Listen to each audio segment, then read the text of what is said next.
All right, and welcome back to the Performance Injury Report. It is springtime, and I am joined by Dr. Mark Casimero. What's going on, Mark? Not much, Nick. It is springtime. Great weekend, weather-wise, just hopefully that continues. Yeah, it looks like this week, like every day, it's going to be at least 50 degrees or higher. I will take that. Yep. I will take that, especially in March. April's right around the corner, but we got some nice weather. I hope everybody was able to get outside and enjoy it a little bit. Hopefully they went for a walk, rode a bike, went for a hike, something along those lines, but just got outside and moved. If you're out there and you're watching, we'd love to answer some of your questions. So make sure to put your questions down in the comments or just say hello. Let us know that you're there and you're watching. Let us know where you're watching from. And Dr. Mark will answer anything that comes our way. I do have a few things for you, Dr. Mark, from this last week. Couple big name NBA injuries. So first one is he probably was the favorite to win Rookie of the Year before this happened. He's having a great season. Looks like he might be the best of the three brothers, and that's LaMelo Ball. Dealing with a wrist fracture. They're saying he's going to miss the rest of the season. Granted, it's a shortened season. I don't know if Charlotte was, going all the way anyways, but it's kind of sad to see when you have a young talent like that go down and not going to be able to play. So this wrist fracture, are you concerned with this at all being something that is going to, plague him in the future? Or is this something that once it heals and he gets his strength back, he'll be good to go? I think that once it heals, he should be good. Sometimes some players they'll be a little bit cautious about going to the rim, or if they have to go to the rim and they're falling, they have a little bit cautious, trying to use their arms to break their fall. But he'll get over that mental block. If this happened early in the season, he'd be able to play again. It's just that he's going to need like 8 to 10 weeks for healing time, and then he'll be still behind the 8 ball, being able to gradually get back into basketball stuff. And because they're so late in the season, there's no point to rush him back and get him out there before he's 100%. Like you said, he's probably going to win Rookie of the Year this year regardless. So they want to make sure they make sure he can heal, make sure he's ready to go for next year. If this injury happens in, let's say, October, November, he's going to take 3 months off, but he'll be able to come back for the playoffs. The playoffs are too soon, so it's not going to work out this year. So I think it's a smart decision. But he shouldn't have any problems moving forward in his career after this injury. It shouldn't be anything that lingers a long time. So anybody out there who is a LaMelo Ball fan, you have nothing to fear. He should be back, should be 100% for next season. I guess with this shortened season, I don't even know if he were to make it back, if it would be in time for the playoffs or anything like that. I guess it would depend on if they were going deep in the playoffs at all. But right. Yeah. All right, another big name player we have is LeBron James, high ankle sprain. You watched it in the pre-show to get a grasp of how severe it was, and looked pretty bad. He looked like he was in some pain, and he's going to miss some time. They're saying out indefinitely. If you had to put a number on it, what would you put that number at? I would probably put it. I would start the conversation at 6 weeks. With a high ankle sprain, they generally take a little bit more time. We've talked about it with Jimmy Garoppolo. We've talked about it with some other football players. That's a very common thing. Raheem Mostert. I only bring up his name because I had him in my fantasy league, and I know he missed a lot of time for that. So we've seen this injury before. We've talked about this injury before. It's really a sprain at that high ankle, meaning the tibia and the fibula. So you have those two bones in the lower leg and the shin. And there's a ligament that keeps the lower end of those two bones together. And when that gets stretched out, that's what's called a high ankle sprain. So you need a little bit of rotation to cause that injury. So you can see LeBron James, he has his foot in a little bit of rotation, and then the player falls on top of that, causing that injury. He's lucky. As far as we know, there's no documentation or no information coming out that he has a fracture. So that's a good thing. And that'll help him be able to come back, hopefully before the end of this year. But I think you start the conversation at 6 weeks, and then it really just depends on how he feels, right? He can feel pretty good walking around, but the second you have him start having to do some cutting, some running, some jumping, things don't feel so good. I think they put the indefinitely on there so that there's no expectations of when LeBron's going to come back. And I actually think that it might come into play how Anthony Davis is doing as well.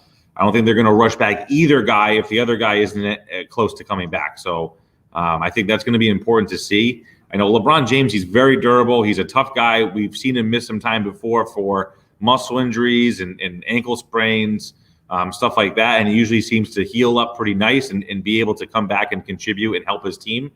So he's definitely a durable guy. He's definitely a tough guy.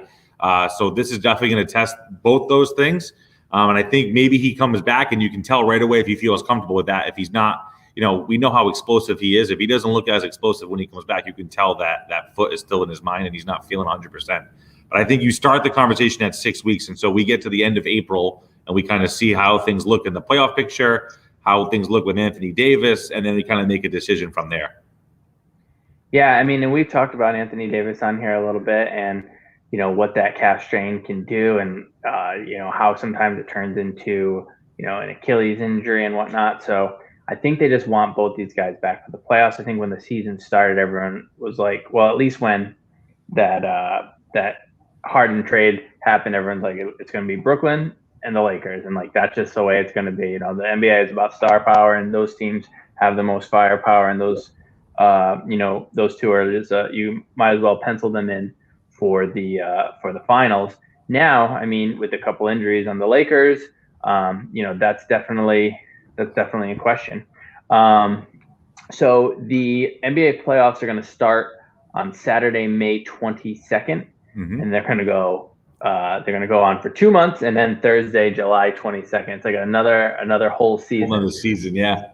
That is the NBA playoffs. But I guess they just have to be back by then. And I mean, May 22nd is probably a little more than 8 weeks out, but pretty close. Today is March 22nd. So I think that's probably when they're going to shoot for him to be back. And hopefully they just don't, drop too many games where, drops them all the way out of the playoffs. I don't even know if that's mathematically possible, but I'm sure we could look that up. Mm-hmm. All right. So the last thing I have for you, the Patriots were very, very active in free agency, which was good to see. I know you and I probably would have liked to see them be active at quarterback as well. I know there was, talk about them trying to get Jimmy Garoppolo out of San Fran, but that hasn't happened yet. Deshaun Watson's got a lot of controversy surrounding him right now with some legal issues, so I don't know if that's going to keep him in Houston or not. But what they did go heavy on was tight end. And one of those tight ends being Hunter Henry. And, a little bit concerning. He has kind of an extensive injury history. Since he's been in the NFL, he's had knee strains. He's had an abdomen kidney laceration. He's had a ACL tear, a grade 3 ACL tear. And then he's also had a leg tibial plateau fracture. So he's not that old either, 25, 26 years old. So when you hear all these injuries, I mean, when he's out there, there's no question he's super talented, an offensive weapon that, is a matchup nightmare. But it's really just that question mark of how often is he going to be out there? Are you overly concerned with the injury history he has, that he's just one of those guys who, hate to say it, but is injury prone? Or do you think those were just, he got those out of his system and he can be a durable player? Yeah. I think the short answer is I'm not concerned, only because he's had a couple of those freak injuries. Like when you say like kidney laceration, that stuff isn't very common. And obviously, if you have some type of injury to your organs, you got to, sit down and take a little bit of a break. So that's kind of more of a freak thing. He shouldn't have any problems with that moving forward. He had the ACL tear, like you said. He actually had the tibial plateau fracture as part of the ACL injury. So a tibial plateau fracture is the weight-bearing surface of your tibia, which makes your shin bone, right? That's where your ACL is attached. And so you can get a fracture of that bone as well. And that can be because, the force of the ACL tearing can cause that. Sometimes just the way the knee is positioned, you'll get a tibial plateau fracture as well. So that sometimes you find a tibial plateau fracture with an ACL tear, which does, delay healing a little bit and makes it a little bit longer outcome for that. But he shouldn't have any problems with that ACL moving forward. If the rehab was done correctly, and it doesn't look like you said, when he's out there, he looks good. So it doesn't look like he'll have any lingering effects with the knee. So I think because of that, like if you look at the games missed, the big one was because of the ACL. He tore his ACL in the beginning of the year. It might have even been preseason, and so he missed the whole year because of that. I think if you take that season out of it, it's actually not too bad. All these football players, they always get injuries.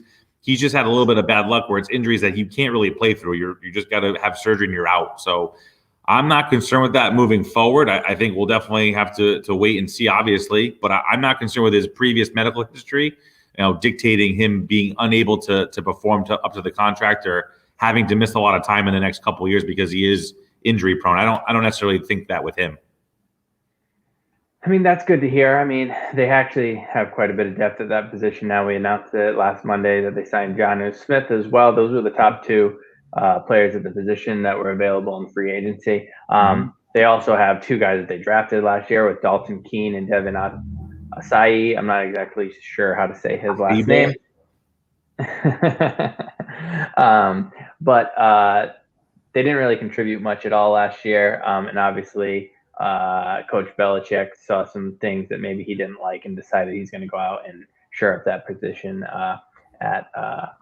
in free agency. Yep. As well as he did, at some other positions as well. DN, D-line, wide receiver. He went out and got a couple there too.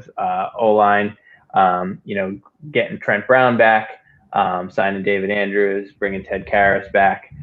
So it was, for the Patriots, it was a very uncharacteristic offseason, but they had the money, and there was a year when other teams didn't, and so they made the moves that they needed to. And I'll be interested to see what they end up doing in the draft that comes up right at the end of April, beginning of May. See if that's where they go and get their quarterback of the future, or there's still free agency is still open. There could be a trade, so we'll be keeping an eye on that stuff and analyzing any player that comes in that may have injury issues or a lingering injury, and giving you our analysis of that.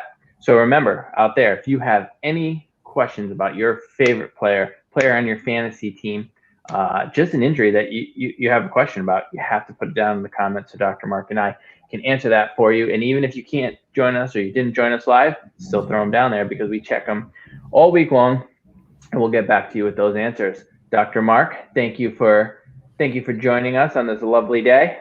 Thank you very much for having me, Nick. Everyone get outside, enjoy that sunshine. Everybody have a happy, healthy, safe week.